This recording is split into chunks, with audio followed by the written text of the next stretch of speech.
Hey everyone, we are live right now and we want to welcome you to our show, Instructional Design from the Ground Up.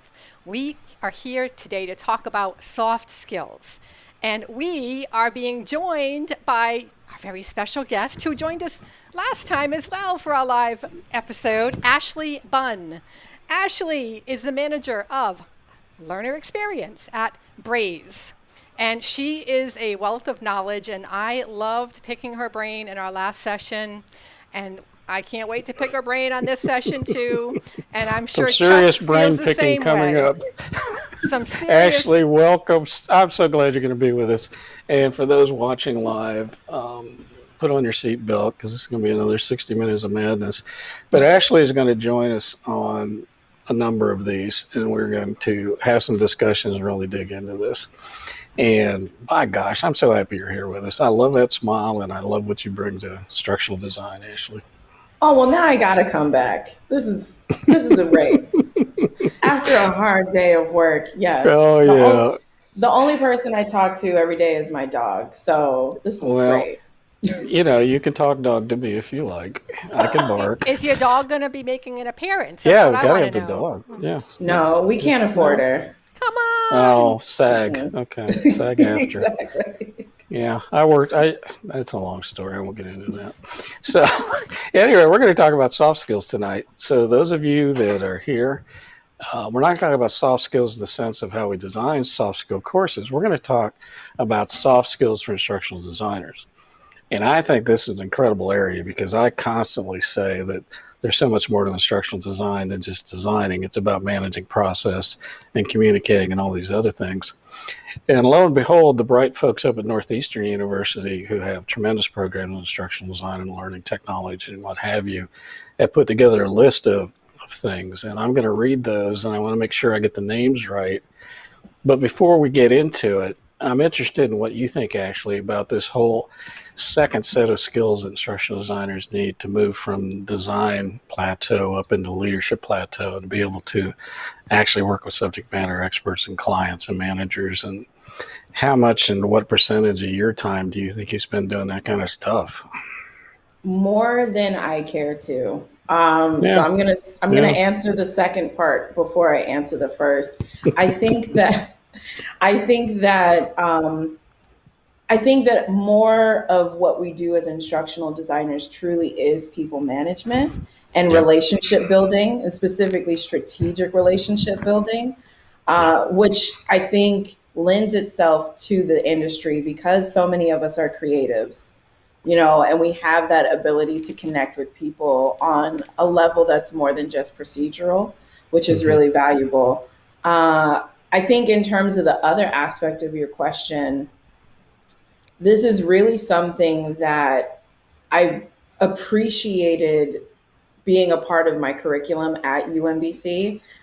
This is not an infomercial. They did not pay me to say this, but bedside manner was a part of the curriculum.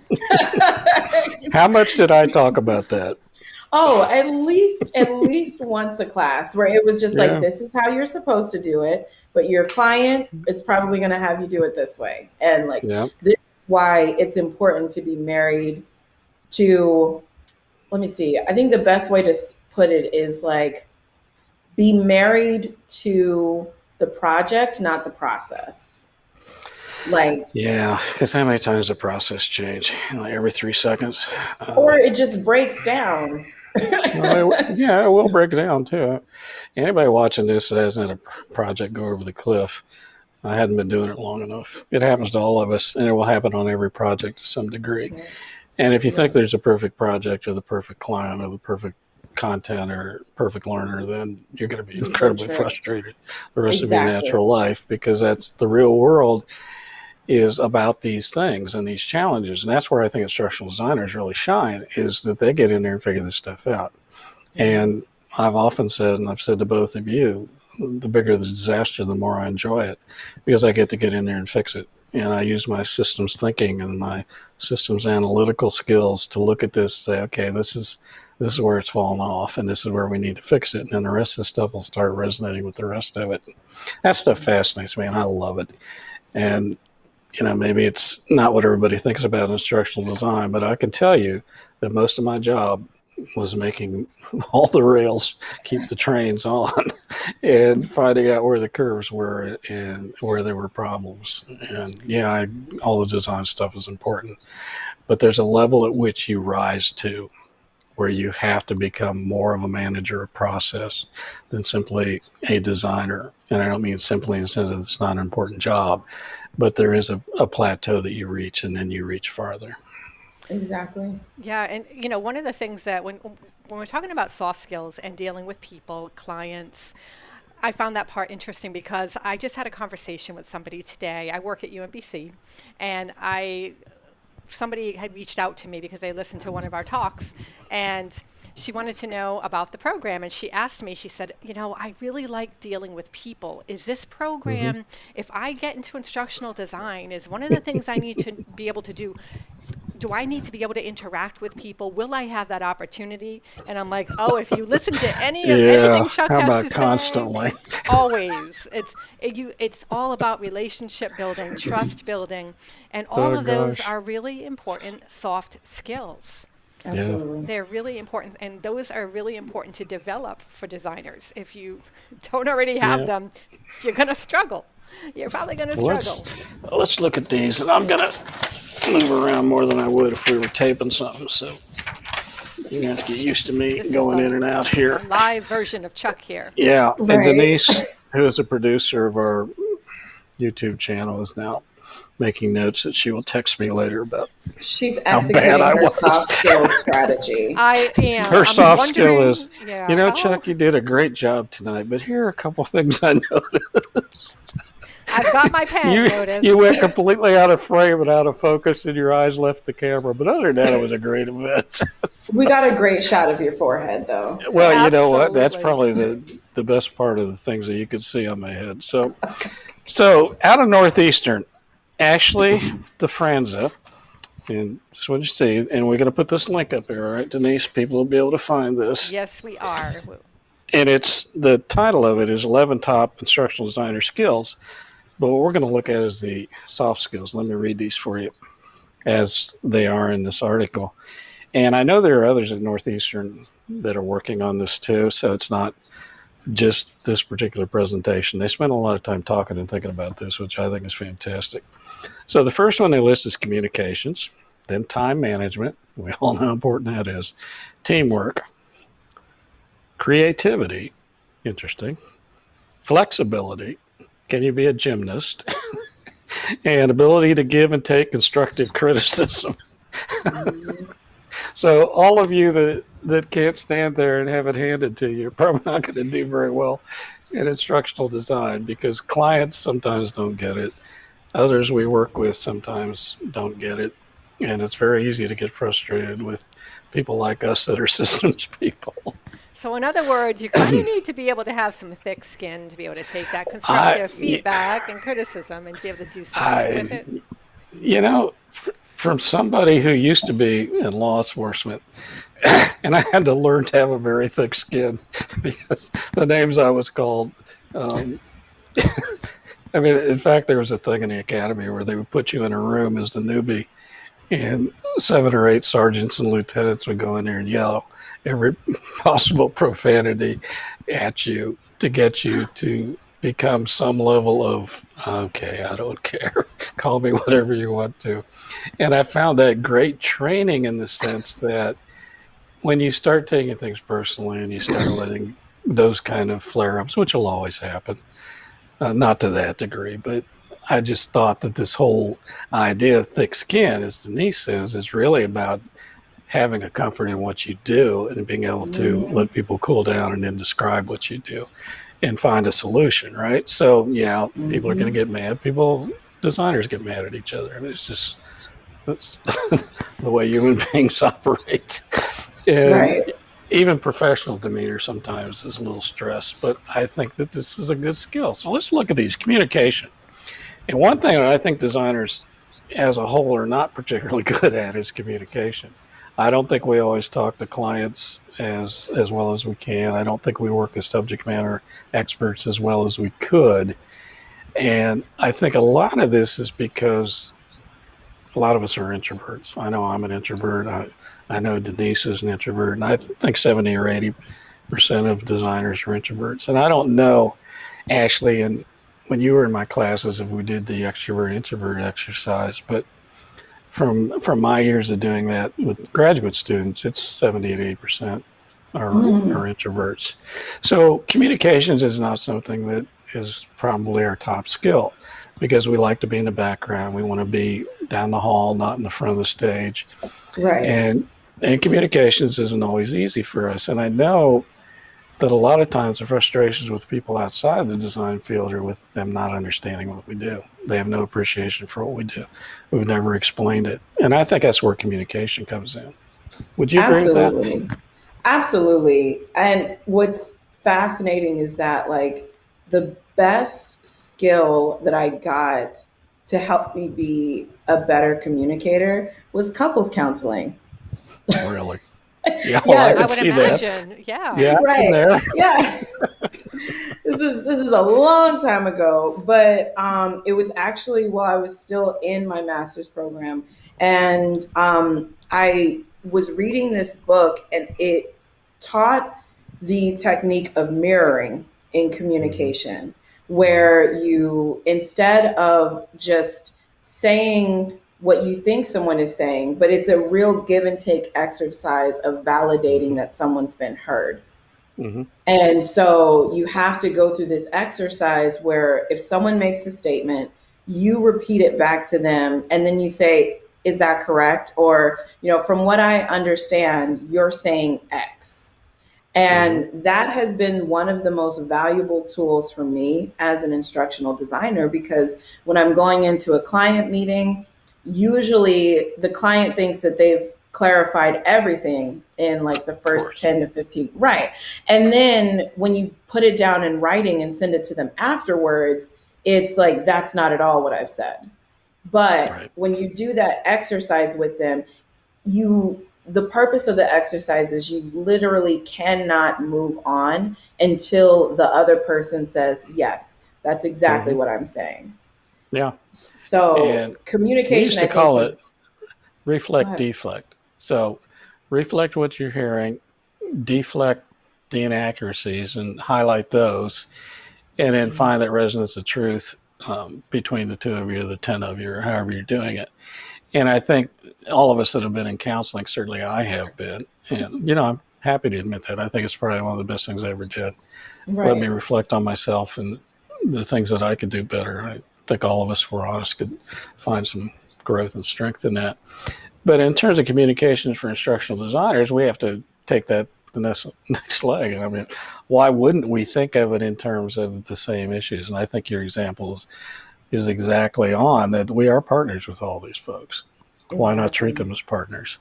I've never looked above and down into a group of people I worked with. I always considered myself a peer or lower, and that includes clients and managers and everybody else that I've had to work with. So I think being able to communicate that and being able to say, there is a resolution to this. Let's find the points that we resonate on. Let's make sure that I'm giving you all the information that you need and tell me where I'm not giving you that information. And I then think, being, yeah. no, go ahead. No, I'm I just was building just on going what you said. I'm just dancing around your song here because I think Well, this I is was going to important. just say that, like, one thing that's not on the list, but you alluded to, is humility as a soft skill, Oh, you have to. and like Gosh. listening through your ego in terms of communication, That right? ego, Like, that ego. Uh, Oh, that ego can really get you in yeah, there's trouble. nothing worse than somebody that thinks that you're talking above them and then you're arrogant about it. And a right. lot of times people think designers are being arrogant because they're talking about stuff and they're using jargon and they're doing all kinds of things that are not productive. And we But don't it's just, realize it. yeah, and I try very hard, like, to emulate that same kind of humility that you're talking about when I'm in these conversations, because it's not that I'm the adult learning subject matter expert and you have to listen to me, and more that My crystal ball of experience Yeah, has I like taught that me, term. right, has We'll do a taught me, seance. Where's the Ouija board of experience? Does that exist? We have right. the wheel, maybe the wheel of. Oh God. I'll bet Denise has a Ouija board. I do not have a Ouija Oh, board. Well, that's your That Christmas scares the present. crap out of me. A Ouija board. but But I but think you're yeah, in right. terms of communication, Yeah. So as designers, as you're watching this, I don't know if we have any chat stuff up yet. Not yet. If people are chatting about this, but I'd like to see what your comments are on this. But I think communications is, you have to be a good communicator. You need to get over your introversion and reach out and try to find that resonance with the folks that you're talking to. And Yeah, I agree. I think that communication can be really difficult for people who are shy oriented. Introverted, I use introverted loosely in terms of, introverted to me is somebody who, like myself, who gets de-energized from too much interaction with people. I actually have to go and rejuvenate myself after I've had a conversation because my energy is well, gone. sure, But that's me. yeah, no, but I think I'm on the kind of like the balance between the two because I do love having conversations with people and I do love being up in front of people and being like the ham. I'm a ham. I enjoy that process. I will admit that. But one of the things that I've had to really learn over the years, and it's a struggle, is how to effectively communicate with somebody so that you can show them you are actively listening, because that is a skill that is so important to build, and it's a skill that you consciously have to put an effort into that. And especially no matter what kind of a relationship you're talking about, whether it's a personal relationship or a professional relationship, that ability to be able to actively listen to somebody so that they feel very valued and they feel like you are listening and understanding and that they are the most important person to you in that moment of time. That is a skill that you can build, but it takes practice and it takes effort. And when you can actually do that, I think that opens up so many pathways to that trust factor that is so necessary in this instructional design work that we do.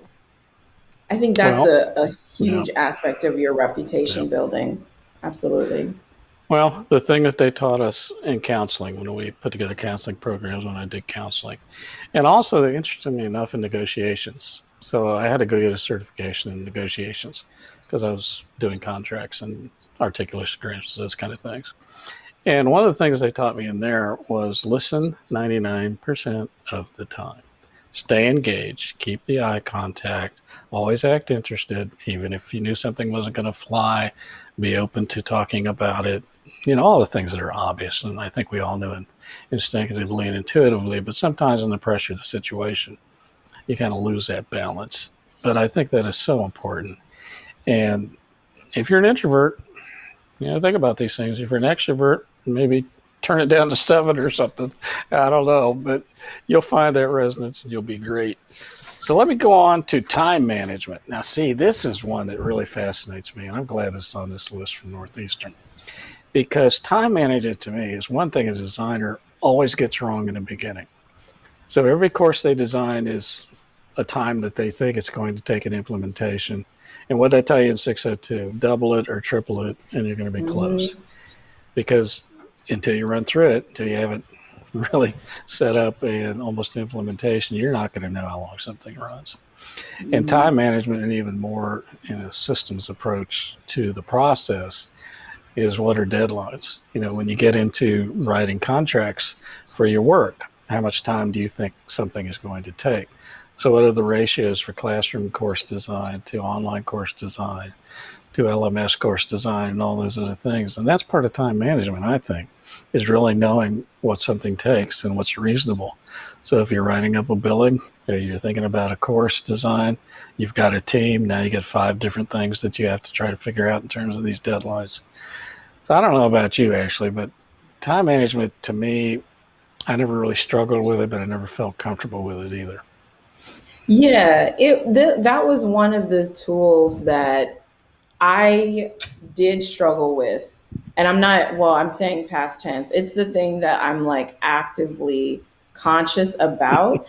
And now that Yeah. I'm managing teams of people, it's heightened because there's that piece of me that's like, it should not take someone X amount of days or weeks to create, a design document if they're doing this, but also figuring out how am I actively and accurately managing my disruptors. Hmm. Like Yeah, that's no, the I think part of that's absolutely. And Denise, you of all of us probably have the biggest time management challenges with all the production work you do and scheduling, 5 people a day, 10 people a day. And then when you do seminars, you might have 50 people that you have to juggle and get them in the right time slot. So what is your secret to time management? Because you've obviously been able Yeah. to capture this in a way that I don't think I could do. Well, yeah, there's a lot of time management to what I do as a video producer, as an online event manager, you name it. And also just getting the production done in a timely manner when it's promised. I always take the attitude of I overpromise. I mean, I'm sorry. I I get that mixed up Oh, for too. goodness Yes. sakes, help me out here. I underpromise, Yeah, And overdeliver. over deliver. yeah, Yes. And yeah. so when it comes to the time management of something, I would rather err on the side of being very conservative and surprise the heck out of them by delivering earlier. I'd much rather do that than say, yes, absolutely, yes, we're going to get this done on XYZ date at this time, no matter what. I can't operate that way. I would become very overwhelmed and very Yeah, I stressed, could and I see would you frizzing up pretty fast. absolutely not. I would not put my best foot Yeah. forth. But if I know, I give myself that wiggle room. I love that word, wiggle room, because I think that is so important to every aspect of someone's life, no matter what you're doing. Give yourself that wiggle room, because then you'll have a chance to breathe, relax, think calmly, and you really need to be very, very calm and purposeful when you're trying to produce something. And so that to me is the biggest go-to is under promise, over deliver. That's first thing. Ashley? Like, well, yeah, I completely agree with that. I just looking at worst case scenarios, I had an experience recently where I came on to a project and all of our course delivery deadlines were predetermined for us. So, Yeah. without taking into consideration the course development process, the timeline, the resources needed, we were told what our stop dead like delivery date was for our courses. How do you create wiggle room with that? All right, so I run into that quite often with the work I do for UMBC. I am given a deadline for we need these orientation videos, or we need this information session, or we need this produced video with 10 different people in it due in 2 weeks. And how I deal with that is priorities. I look Oh, at I what, was going okay, to say wine, that but too. yeah. I joined a wine club. So anyway, Oh no. I did. Anyway, I indulge on the weekends with a glass of wine. But You that deserve. being said, it's really important for me to understand what my priorities are and somebody else's priorities. If it's a client, in this case it is, UMBC is considered my client. And it's really, when it's like a deadline that absolutely needs to be met, there's nothing you can do about it, then everything else gets put to the wayside. That's Right. just all there is to it. And I make sure that the client and those people that I am working with understand that you have to work within realistic expectations too. You can't just drive think. yourself crazy and make yourself sick and stay up all night and work 24 hours a day. That's not going to happen. So you have to be Well, realistic. So you have to the set one those thing that I've realistic. found is you have no control over many of the deadlines. Some you do, but most of them you don't. Right. And I'll share this story with you. It's another Chuck story, but I think it illustrates this pretty well. We were asked by people that live in a white house on Pennsylvania Avenue. And it doesn't matter what party, because it wasn't an issue of Democrat or Republican. But it was the first week in November, and they wanted a program to go out to every congressional district in the United States, and the train-the-trainer was going to be held the first week in December. And it was a 2-hour program. I already know that's not possible, but go ahead. We did it. And there I am on Thanksgiving with a turkey sandwich sitting in my office, writing up at that point a lesson plan. And we were able to do it. And nobody believed we could do it. It wasn't possible. They didn't think the quality could be there. When they first brought it to us, I honestly didn't think we could do it. But of course, I said, sure. It's my job. That's what I'm paid to do. So, sure. And we carried it off. And was it the best product that we could have done if we'd had more time? Probably not. But we did meet the deadline. And it has nothing to do with the fact it was for this particular group of people or of this particular scale. But the point being, what I have found is if I'm given a ridiculous deadline, I will meet it. And I think that's what most designers will tell you. It's not comfortable. I'm going to have to give something up. Something's going to have to go to the wayside, or something's going to have to be involved somewhere else. Right. But this whole notion of deadlines, I work best on a deadline. If you tell me you want something at 10 o'clock tonight, I'm going to give you probably a better product than you tell me you want it in next June. Right. It's just me. Yeah, absolutely. I can relate to that in terms of when I have that structure, when somebody says I need something by such an, I will get it done. I have never said no to a deadline. I have never said, no, I'm not going to get that done. Or I always end up getting it done. But it's really important, I think, to be able to shift priorities around so that And you can Ashley's looking at maintain- both of us like we got spikes in our head. But you've got to be able to. I've said but maybe You've to got a to be able to have deadline that. before. You have to have that balance, or else you're going to burn out. Yeah, And you're you not going know, to produce your best work. Yeah. That's yeah. my opinion. And I don't encourage bad deadlines, but, you know, I mean, if something's ridiculous, of course you negotiate it. But so you just say, okay, here's what you can expect in that period of time. I may not be able to give you the best product. You may not get the materials at the level that I would normally do them. There'll be some things that'll have to go to the wayside until we can catch up. But if that's your deadline and that's what we need to do, then we'll do our best to do that. Just with the And that's understanding where that communication comes in. exactly. So our first point leads into our second point, which is now going to go into our third point, which is teamwork. Teamwork. And yes. see, I have this problem with leadership, trying to define leadership. Because I argue that leadership is situational. That people that you would never think were leaders in a specific situation provide leadership that no one else could even approach. So you see this often in crisis, right? The person that drives up on a wreck and they lift the car off of somebody, or they run into a burning building and pull out a child. You know, all the things that people think about in terms of leadership. That's how I would define it.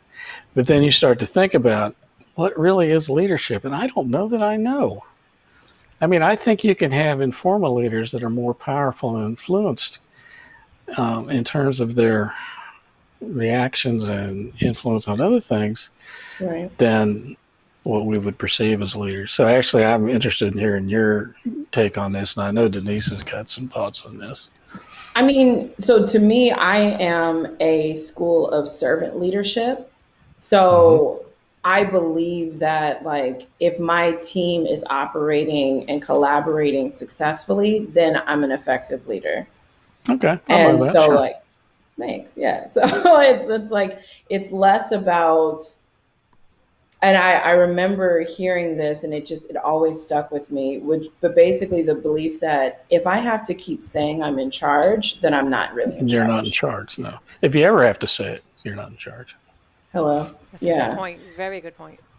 Right. So to me, I love what you're saying about, like, leadership in teamwork specifically being this rotating head almost, because to me, like, I just want to be the person that helps my team by providing resources, being a buffer when they don't want to take on more stuff than they really can, and ensuring we're all effectively accomplishing our goals because I understand their motivations. That's it. Like, that's all I should be tasked with. I think that's fascinating. I happen to agree with you, Chuck, about situational, about leadership being situational, because I've experienced that time and again, and I've slipped into a leadership position where I didn't even think I was, competent to be a leader, Right. but all of a sudden people looking to me for answers and a pathway forward, and it could be that I feel like a good leader in any situation is part of the process. So when I think about the people who I consider leaders, who I admire, it is because they are not just standing at the helm ordering and directing, and they're part of the process. They may be in a different role than all of us, but they are part of the process. They have a very strong intent to be successful as a group, as a team, and they keep the team focused on what the priority is and getting that Right. task complete in a timely and efficient manner, a safe manner, depending on the situation. So that also can be considered, you go into the realm of thought leadership as well, where especially in ISD, thought leadership is so important to be able to, like when you're thinking about subject matter experts and their thought leadership on certain situations, or a team of instructional designers, there may be areas of skill sets and talents that somebody on the team has that thought leadership on and brings that to the Yeah. table, and all of a sudden that person in that moment of time becomes that leader of the group. So I do think it's very situational, very purposeful, and it's not that authoritative, do. Like a It's, driver. yeah, Yeah. like no, no. Yeah. Well, I had one rule in the teams that I managed, and that was I would never take credit for the success, and I would take all the blame for the errors. Mhm. And and then I wouldn't have to say that again. So if something was praised and people liked it, then I'd say these are the people that did that. It was never me. If there was a Exactly. problem and someone's upset, then well, that's my responsibility. I'll take the responsibility for that. I don't know if that's leadership, but that's my It approach is. to managing teams is I want to take all that stuff off the table, because leaders that are just looking for praise or trying to move up to the next level or do all the rest of it, everybody knows what's going on. It's obvious Mhm. they're not going to really be able to work well with groups unless they feel the same way about it. And this is just Chuck's experience with it. Blame No. me. Yeah, but this is not me. This is all of us when this works well. Like whenever something didn't work well, I think I frustrated a lot of my coworkers because the first thing I would say is I should have done X, Y, and Z differently. And it could Mm-hmm. be something that is so far outside of the realm of my responsibility. But if I'm managing this group of people, I ultimately have, I need to take ownership, right? Like, Yep. why was I looking over here and not listening when somebody Right. was in their own way calling out for support? Ooh, Yeah. I yes, think to me yes. that's teamwork. That's leadership. I was going to That's say the whole thing. one more thing that comes to mind when I think about leaders that I've admired in the past is I love when somebody can admit that they have an area of weakness, and they rely on their team for the areas of strength, and also when they can admit that they've maybe made the wrong decision and pointed us in the wrong direction, and hey, let's course correct. Let's learn this lesson and figure it out as a team. I love that because I can rally Exactly. behind somebody who can do that, because then it just, I don't know, it sets the stage It for, humanizes it, it right? really It's does, yeah. yes. It's about okay. I've made as many mistakes as anybody, and I'll be the Right. first to admit that. And I will certainly own everything that I do professionally. If I've made a mistake, yeah, I've made a mistake. Yeah. And if they Um, bring cookies to the occasion because, to help yeah. soften the blow, great, even better. So that's good. So Yeah. I now, always, flexible. oh, go You got ahead. to go ahead, Ashley. Go ahead. Well, I was just going to say, like, my guiding principle is I'd rather be happy versus being right. Yeah. Yeah. Like, Well, I this mean, what's doesn't need to right? be the hill that See, I right die is on. subjective to me. What is right? My Exactly. right is not your right. Is not Denise's right. Um, see, That is so subjective. That's like using understand in a objective. It just makes me Oh, nuts. and we know how Chuck Because, loves that. yeah, be Yes. specific. But I think that all of this is a good discussion. I don't know if anybody's chirping in on chat or not. No, I will post It's awfully anything. quiet tonight. It is Maybe we're just quiet. talking to each other. We might be, but this is going to go. This will be published to our channel anyway. It's shared. Yeah, so you're going to have to put up with us whether you decide to be here and harass us or not. So the I'm next thing is enjoying it. flexibility. Flexibility. So I think that's kind of obvious, right? That's a soft skill that How be can able to you? bend. It's crucial. It's crucial, and how can Yeah. somebody build that Yeah. if they don't have that flexibility? Because I know many people who Yeah. don't have that flexibility, and you're like, be flexible. But I see that in people that are insecure in terms of their knowledge or their leadership. Hello. I had one guy who, unfortunately, he was so married to the belief that, like, if I keep spouting learning theory to my team, then they will recognize me as this expert and do this the way that I want it to be done. And when he came on, I explained to him clearly, this is our curriculum development process. No, Yeah. it does not follow Addie explicitly. No, it doesn't follow Sam. It's not agile, but this is the process that we've outlined. It's highly technical. And as an instructional designer, your role is X. And literally every meeting, he would give us a mini lecture on design practices. And I was like, let me stop you. Most of the people on this team either have PhDs in instructional systems design or they've been in this industry for over 10 years. You are not telling us anything new. We need you Yeah. to be resilient and adaptable in order to be, a contributor that will really shine. It is so hard for a lot of people to grasp flexibility and its importance in this industry. Well, my biggest problems with that have been with Sentinel SMEs, with people that are managing projects and came from a field, have a lot of experience, a lot of knowledge, but it's not current or it's not relevant. And then they want to tell me how to design a course. And I'd say, okay, what's your field of expertise? And I'll just pick one. No, I'm not going to pick one because that'll give away some of my past experiences. But they'll say, okay, this is what I did. This is what I'm good at. I say, okay, well, this is how I think you ought to handle that. This is what I would have done if I was in your position in that field. This is how I would have managed my work. And they look at me and say, you don't have any idea what you're talking about.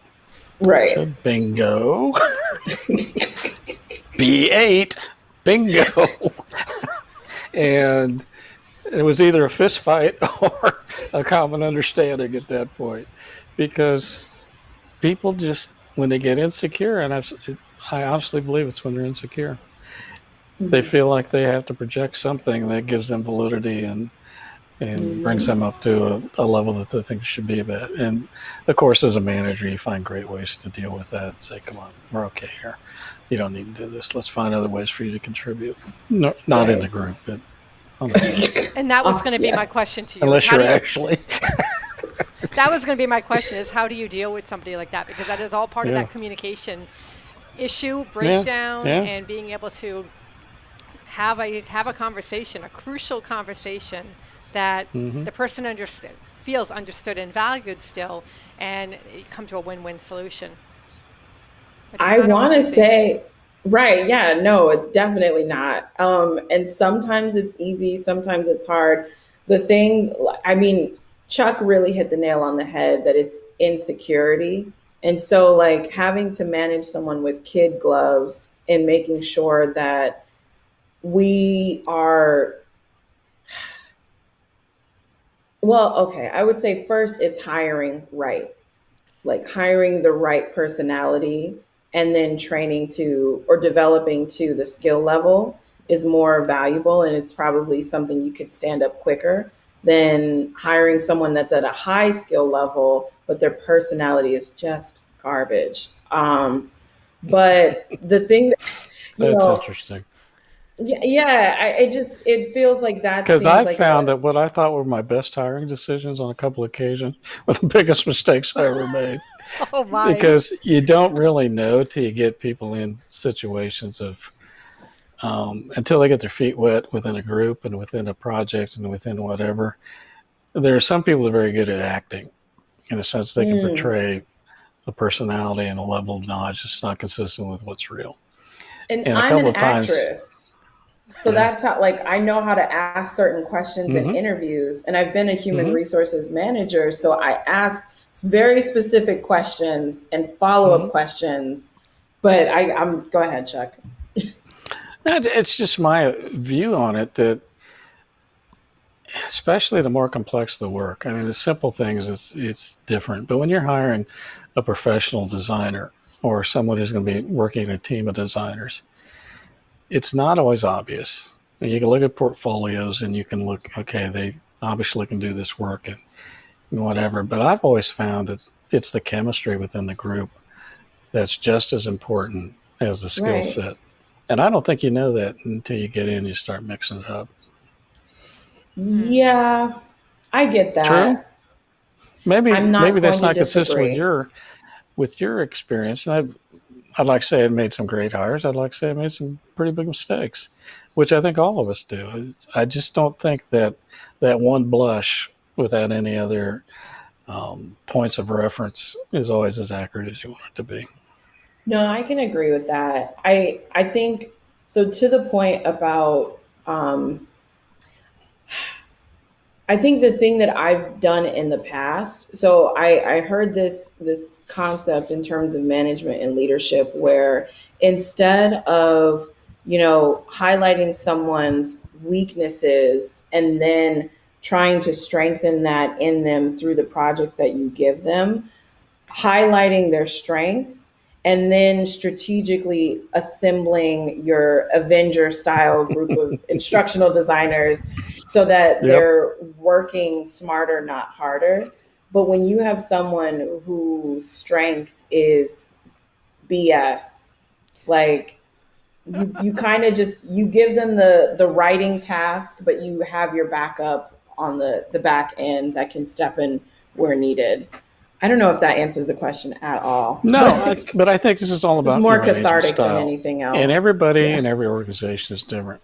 But I can remember when I was in my 20s and very young and learning lots of different things about life. I had a friend and a mentor, Jim Hemsley, and he went on to be a judge in Dayton. And he was a very smart man, but he was a very humble man. And whenever he needed to tell me something, he would start off, he'd put his arm around me and say, well, Chuck, you know I love you. And I'd say, oh, here it comes, right? But he always started with, I think the world of your work. I think you're doing great stuff. Here's a couple of things I think we could improve. And so now I've carried it on with my kids. And the first thing I always say is, I love you, right? And then their eyes roll and they say, okay, what did I do wrong? Because they're on to my plan. But I think you're onto it, Ashley, in this notion of let's make people feel good about who they are and their Right. relationship to you and the organization, and let's fine tune some things. And certainly, I always have fine tuning that I can do. Denise can tell you that. I mean, Yes. Denise has a list of things that I need to fine tune. And Got it. see, I got her laughing. But this whole notion of everybody's got their own style. Ashley, yours works for you. Denise, yours works for you. I like to think mine worked okay. It probably could have been better. But I think that's the whole team thing. What is that chemistry? Right. And what are the touch points? And what do you need to do to make everything work? Which leads us to the last issue on our skill set, which is being able to give and take constructive criticism. Mm. So You know, if someone is watching this and could tell us how to do this, please get on the chat and clean us up. I can Because tell you, yeah, that I'm a Toastmaster. I'm not sure if you know what that yeah, is, right? Toastmaster that's is very a cool. leadership and Yeah. communication organization, and they teach you how to evaluate your peers, and it's all part of that leadership and communication nurturing and training. And and Ashley, what you said, it's very much my style too. It's that sandwich effect.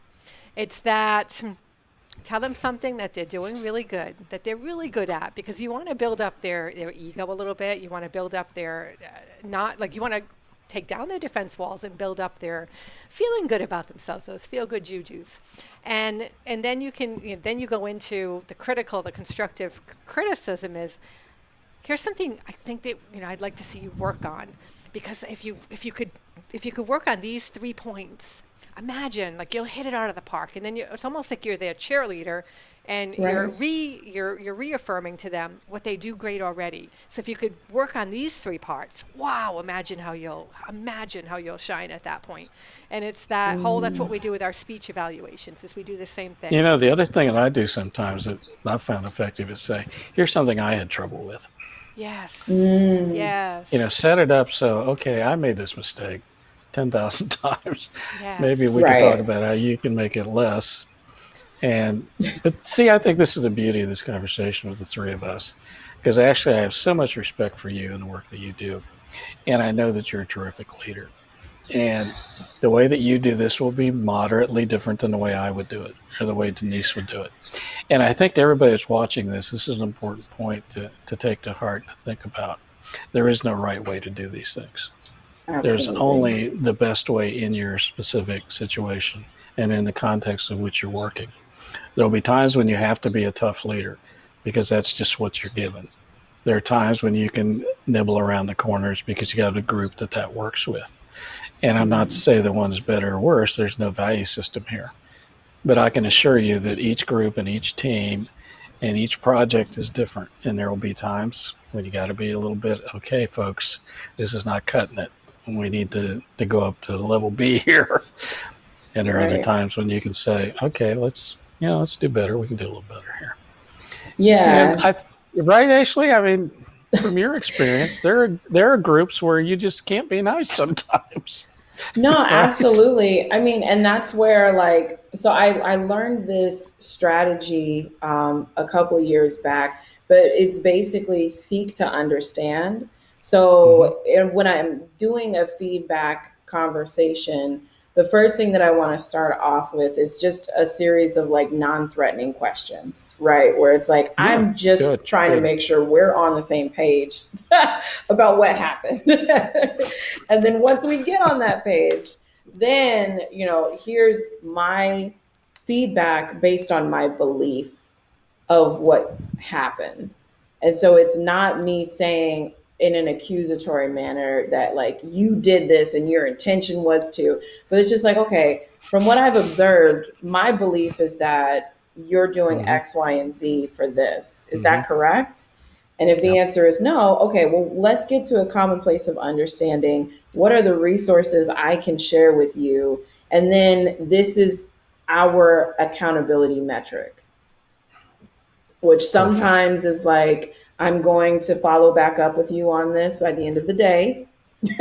And other times it's I need you to sign this because now we've had an official, on the record conversation. But Right. yeah, I just don't I'd like to know what you guys think. You both think of this, but essentially, there are so many more important things happening in the world right now that this is not going to be the thing that I want someone to have their stomach in knots about. Nope. We're I all want just getting everybody paid. to go home and enjoy their family. I want everybody to come to work. The next day they're going to be there, or if we're going to meet online, or if you're working Right. remote or whatever. Next time that we talk or we have some exchange of information, I want you to feel good about that. And Yeah. I think that good managers find a way to do that. They lead by example. They lead as they need to, given the situation and the context of it. But they don't have to say they're a leader. They don't have to say they're the boss. They don't need to baffle you with the BS or any of the other things that come with that. And I think a lot of times how people get into positions, which is the whole psychology of promotion and management, about the best performer is not the best manager. And we've learned that time and time again. So the best instructional designer is not always the best person that should manage a project. They may well be, and that's great, but I don't think we can assume that. And you see this all the time in so many different fields, where this notion of, well, that's the best person we have in this particular place. So, gee, let's make them the teacher or let's make them the manager. And that's not their skill set.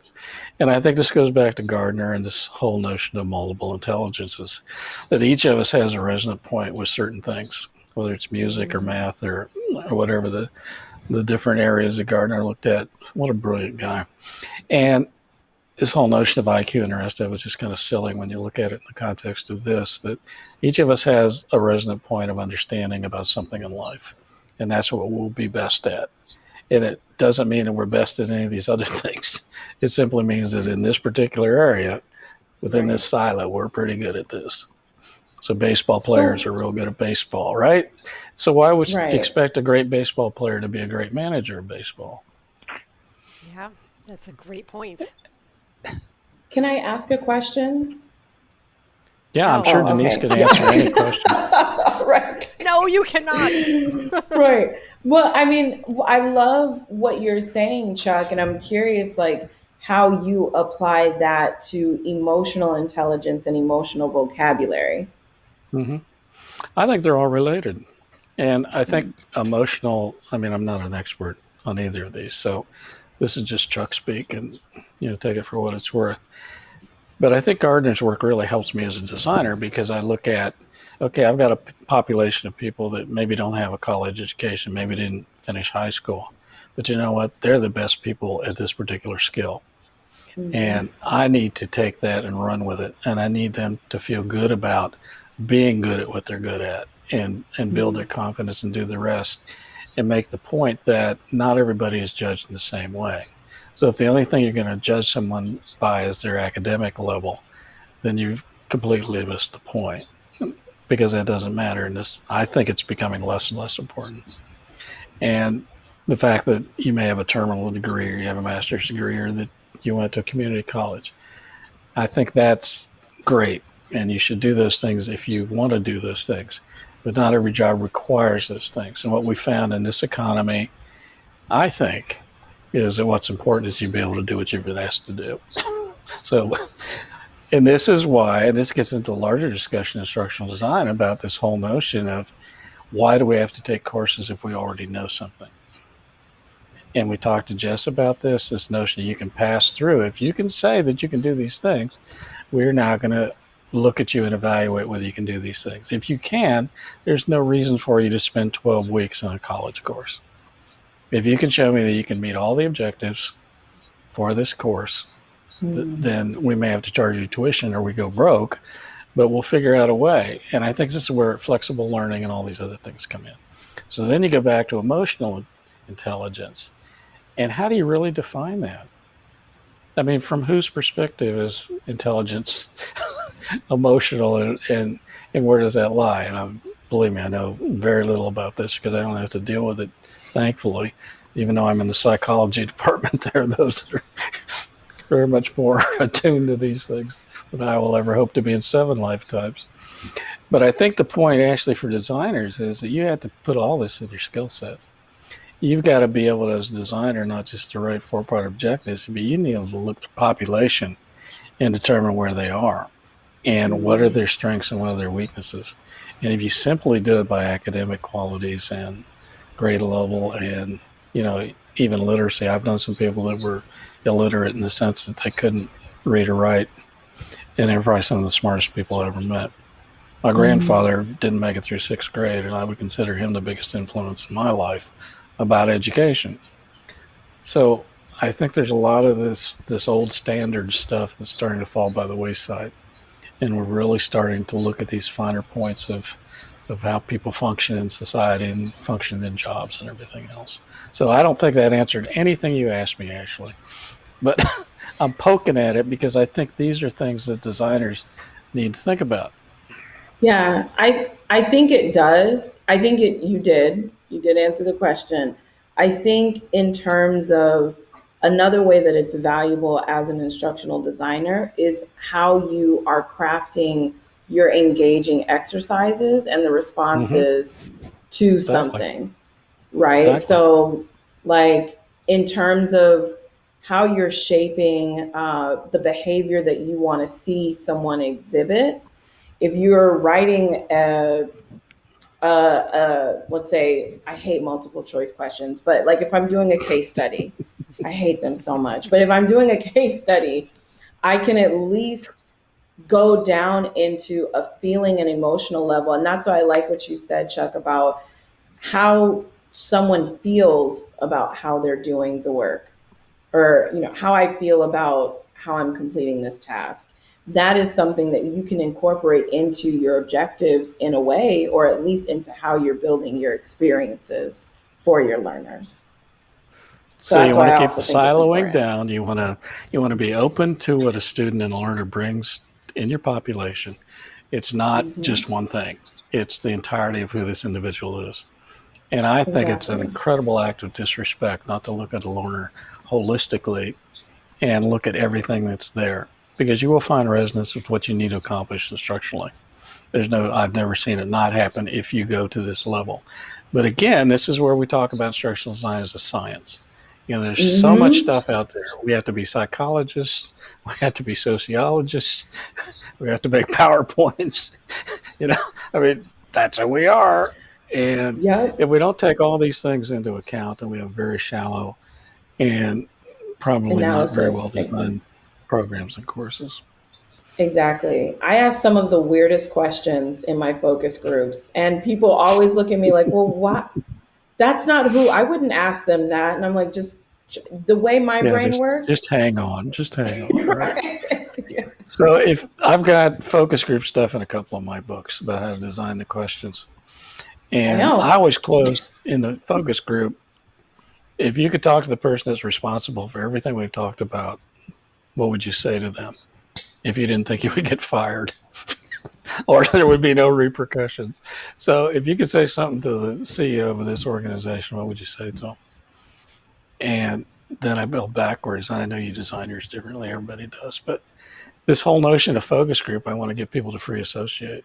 And I want them to think about things in a safe environment, which a lot of times they don't, because they think somebody's listening and it'll get back to somebody. And that's a whole different focus group issue. But I just love focus groups. I love doing them. I love being part of Oh, them. I don't do them absolutely. anymore, which is a shame because I just don't have projects where we do focus groups. But I love them. I think if you're a designer and you don't like focus groups, um, try again, because I think you Right. really. I mean, isn't it one of the most satisfying things that you do? Because you have this Most definitely. interaction. Yeah, I love them. We're going to have Like to you do a were, tape.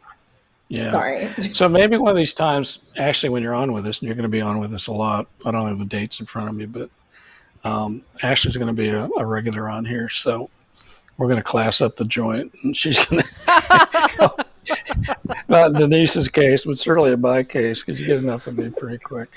Um, But one of the things we might want to think about, and Denise, we had to think about this too for the channel, is put together a video on focus groups. And Yes, maybe yes, next yes, time or one yes. of the times you're on, Ashley, let's go through a focus group. And you can either be the facilitator or I'll be the facilitator or whatever. But just think about how people can format these and how you have to sequence these questions. You don't just get in and talk to people. That's just a conversation. Focus groups are Right. very sophisticated things. And if you don't design them right, you never get the information you want. And another Chuck story. I was in New York City I doing love Chuck something. I was stories. walking, another Chuck story. I'm walking through Times Square, and somebody comes up to me and says, "Would you like to be a reviewer for a new television show?" And I thought, what's this going to cost me? But it was legit. So it was one of the networks. I think it was ABC. So they took me, and I think there was 10 of us, and we sat around a table. It was a U-shaped, typical focus group. And they gave us dials. It was a dial focus group. So you could move this when you like something to the right clockwise and to the left if you didn't like something. And the rest of the time it stayed in the middle, which was neutral. You didn't care one way or the other about it. And they showed us this pilot for a series. And we moved this dial based on what we thought about what we were watching. And something clicked with me being a part of this. And I thought, someday I'm going to do this kind of stuff because this is really cool. And after this was over, after we watched the pilot, then they came back because it was all recorded. And they could say, okay, number 3, I think I was number 3. Number 3, why did you like this part and why didn't you like that part? And the depth that they got into in terms of pulling out people's emotions and thoughts. And I've never done a dial focus group because I never had the technology to do it. But it's just this whole notion of getting people to talk to you about things. And I just love it. Well, The I would, So will you vulnerability. join us for that? Will I would you love do that. the focus group thing? Would you like to do that, Ashley? Oh, yeah, most definitely. Are you kidding? Yes. Okay.